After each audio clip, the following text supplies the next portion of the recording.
Hello pair student, कैसे हैं आप लोग। उम्मीद करता हूं सभी पेयर स्टूडेंट अच्छे होंगे। तो फाइनली स्टूडेंट्स बात करेंगे अपन इस वीडियो में आपके कक्षा 9वीं अर्धवार्षिक परीक्षा 2025-26 class 9th half yearly examination 2025-26 गणित सब्जेक्ट। ठीक है, जो मैथ्स का जो आपका क्वेश्चन पेपर है तो उसका संपूर्ण सॉल्यूशन अपन यहाँ पे कवर करने वाले हैं।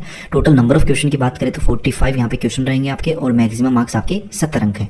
ठीक है, चैनल पे पहली बार आए थे चैनल को जरूर सब्सक्राइब कर लेना और हर एक प्रश्न का आंसर जो है अच्छे से देखना। ठीक है, कि किस तरीके से उसका सॉल्यूशन किया जा रहा है, क्योंकि मैथ्स जो है वो कई स्टूडेंटों को टफ भी लगती है, बाकी कई स्टूडेंटों को सबसे सरल सब्जेक्ट भी यही लगती है। तो बाकी आप अपने अकॉर्डिंग जो है देख सकते हो। ठीक है, देखिएगा और चैनल पे पहली बार आए थे चैनल को जरूर सब्सक्राइब कर लेना, बेल का जो नोटिफिकेशन है उस पर ऑल पे सेट कर लेना ताकि जैसे नेक्स्ट वीडियोस अपलोड होना उसका नोटिफिकेशन आप तक पहुंच पाए। देखिएगा, खंड ए है आपका सबसे पहले सेक्शन ए, जिसमें वस्तुनिष्ठ प्रश्न पूछे जाते हैं, ऑब्जेक्टिव टाइप क्वेश्चन। देखिएगा, निम्न में से अपरिमेय संख्या है। तो देखो सबसे पहले अपरिमेय संख्या होती क्या है उसे समझिए, या उससे पहले आप लोग ये समझिए कि परिमेय क्या होती है पहले। तो भैया परिमेय संख्या तो वो होती है, हमें पता है कि जिस संख्या को अपन p/q के रूप में लिख सकते हैं, जहां q का मान जो है डज नॉट इक्वल टू 0, यानी q का मान क्या नहीं होता, 0 नहीं होता। वो क्या होती है, वो तो होती है भैया परिमेय संख्या। अब अगर ऐसी परिमेय संख्या जिसे अपन ऐसी संख्या जिसे अपन p/q के रूप में नहीं लिख सकते वो आपकी अपरिमेय होगी। ठीक है, तो यहाँ पर अगर अपन 5 की बात करें तो ये तो एक परिमेय है, क्योंकि अपन इसको p/q के रूप में लिख सकते हैं, इसके बटा में 1 लगा सकते हैं। रूट 25 है तो रूट 25 का मतलब तो भैया 5 ही होता है, और रूट 3 आ गया तो इसको अपन p/q के रूप में नहीं लिख सकते। तो यहाँ पे से वाला जो ऑप्शन है ना, ये आपका इसका राइट आंसर हो जाएगा। ठीक है, मतलब इस अपरिमेय संख्याओं का मतलब होता है कि जिनका मान जो है ना वो सतत नहीं होता। ठीक है, अगला देखना आप लोग प्रश्न क्रमांक 2 कि बहुपद 5x³ + 4x² + 7x की घात, इस बहुपद की घात पूछ रहा है। प्रश्न वीडियो की क्वालिटी 480 कर लेना ताकि आपको एकदम क्लियर दिखे। ठीक है, देखो ये बहुपद दे रखा है 5x³ + 4x² + 7x, इसकी घात पूछ रहा है। अब घात यानी कि डिग्री पूछ रहा है। अब डिग्री क्या होती है स्टूडेंट्स, तो जो हाईएस्ट यहाँ पे आपको पावर दिख रही है ना, हाईएस्ट पावर, वही उसकी क्या हो जाएगी, डिग्री। हाईएस्ट पावर मतलब हाईएस्ट जो अधिकतम घात है वही होगी इसकी। ठीक है, तो यहाँ पे देखो अपन बात करें तो यहाँ पे देखो 3 है, यहाँ पे 2 है और यहाँ पे x की घात 1 है, तो यहाँ पे कितनी हो जाएगी, अधिकतम कितनी है, 3। तो इस बहुपद की घात भी क्या हो जाएगी, 3। तो ड वाला जो ऑप्शन है ना ये आपका इसका राइट होगा। फिर देखो अपन थर्ड वाला क्वेश्चन देखते हैं, इंग्लिश मीडियम वाले भी समझते रहना, इसमें डी वाला ऑप्शन आएगा। देखो नेक्स्ट है कि यदि x+1 बहुपद 2x³ + 8x² + 3x + k का एक गुणनखंड है तब k का मान। ये जो है ना ये x+1 ये इस बहुपद का क्या है स्टूडेंट्स, इसका एक फैक्टर है, मतलब इसका गुणनखंड है। तो इस बहुपद को ये क्या करेगा, संतुष्ट करेगा। ठीक है, तो अपने को k का मान बताना है, यानी देखो x+1। ठीक है, अगर इसकी इक्वल में अपन 0 रखें तो x का मान कितना आ गया स्टूडेंट्स, यहाँ से आपको भैया -1 आ गया। ठीक है, अभी अगर x का मान अपन -1 इस बहुपद में रखें, ठीक है, तो यहाँ पे इस पूरे बहुपद का मान कितना होना चाहिए, 0 होना चाहिए। क्यों भैया, क्योंकि भैया ये इसका गुणनखंड है। इसका क्या है, गुणनखंड है। इसने पहले बोला है कि ये एक गुणनखंड है। ठीक है, इस बहुपद का क्या है, x+1 गुणनखंड है। तो देखो यहाँ पे -1 रख देते हैं, तो यहाँ पे देखो 2। ठीक है, फिर -1 की घात कितनी बनेगी, यहाँ पे देखो -1 की घात कितनी है, 3। ठीक है भाई, x³ था ना 3। ठीक है, प्लस यहाँ पे 8। ठीक है, और -1 की क्या हो जाएगा, स्क्वायर। ठीक है, समझते रहना, +3। ठीक है, फिर क्या -1। ठीक है, फिर प्लस क्या है, प्लस है भैया k। ठीक है, पेन सही से नहीं चल रहा है। ठीक है, बराबर में क्या जाएगा 0। ठीक है, बराबर में क्या जाएगा 0। अब यहाँ पे देखो ये माइनस की 1 की घात अगर 3 है तो इसका मान कितना होगा, इसका मान होगा भैया 1। और माइनस का 1 जब 2 से गुणा होगा तो कितना बना देगा, -2। ठीक है, अब ये माइनस का 1 का स्क्वायर कितना होता है, -1 का स्क्वायर कितना होता है भैया, 1 ही होता है। जब 1 8 से गुणा होगा तो प्लस का 8 ही रहेगा। ठीक है, प्लस का 8 ही रहेगा। ठीक है, फिर यहाँ पे देखना ये -1 इस 3 से गुणा होगा तो -3। ठीक है, -3 प्लस क्या k, प्लस क्या है k है, बराबर में क्या है, बराबर में भैया 0 है। ठीक है, बराबर में कितना है 0।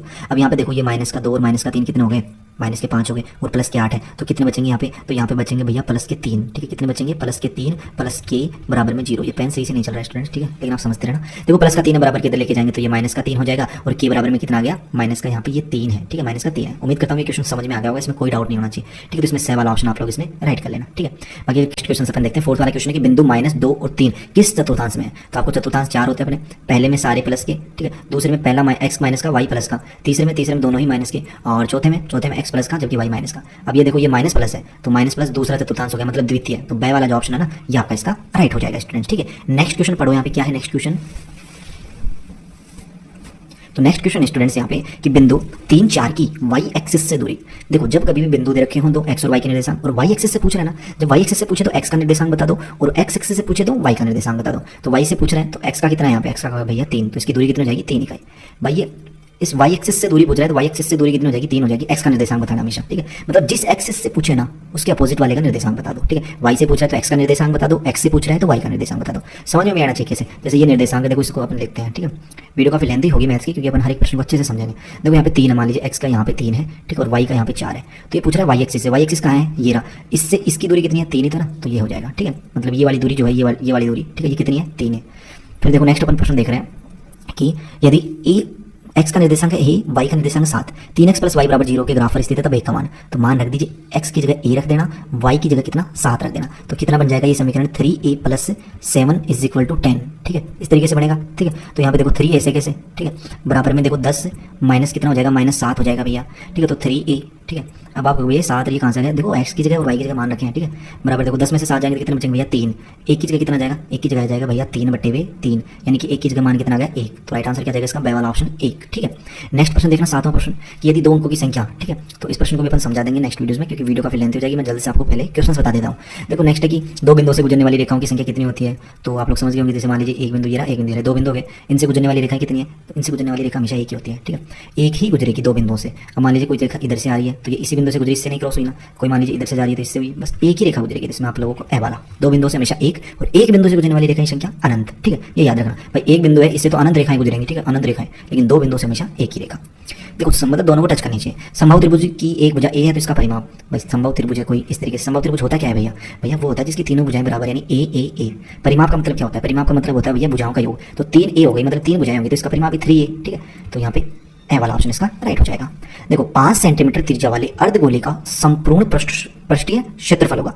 अब मेरे को ये बताइए, जो गोला होता है भैया, ठीक है, तो गोले का पृष्ठीय क्षेत्रफल क्या होता है, आप कहोगे संपूर्ण पृष्ठ का क्षेत्रफल क्या होता है, तो आप कहोगे भैया 3πr²। यही होता है ना, किस किस को याद है गोले का संपूर्ण पृष्ठीय क्षेत्रफल, तो वो यही होता है। अब किसको अर्धगोले का परिमाप याद है, ठीक है, अर्धगोले का परिमाप क्या होता है कमेंट बॉक्स में बताना। ठीक है, देखिए किस किसको क्षेत्रफल परिमाप वाले फॉर्मूले याद रहते हैं, तो हम देखते हैं। बाकी अर्धगोले का परिमाप क्या होता है कमेंट बॉक्स में बताना। देखो अपन इसका आंसर निकालते हैं।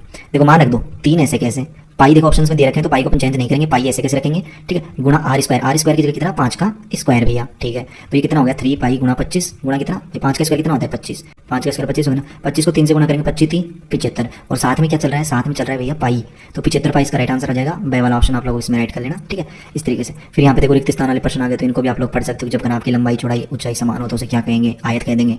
ठीक है, सबसे अधिक बार आने वाला प्रेक्षण क्या कहलाता है, किसी भी घटना के घटित होने की प्रायिकता और 0 और 1 के बीच में ही होती है हमेशा प्रायिकता। ठीक है, और यदि P ऑफ A ये है तो क्या होगा। ठीक है, और बाकी आगे जितने भी क्वेश्चन हैं वो नेक्स्ट वीडियो में कवर करेंगे। वीडियो थोड़ी सी लेंथी हो गई है। ठीक है, बाकी नेक्स्ट वीडियो में आपको जल्दी इसकी प्रोवाइड करवा दूंगा। तब तक मैंने जितने प्रश्न बता दिए हैं उनको प्रैक्टिस कर लीजिए। कोई डाउट हो किसी प्रकार का कुछ भी आपको पूछना हो तो जल्दी से कमेंट बॉक्स में बता देना। चैनल को सब्सक्राइब नहीं किया, चैनल को जरूर सब्सक्राइब कर लेना। और प्रश्न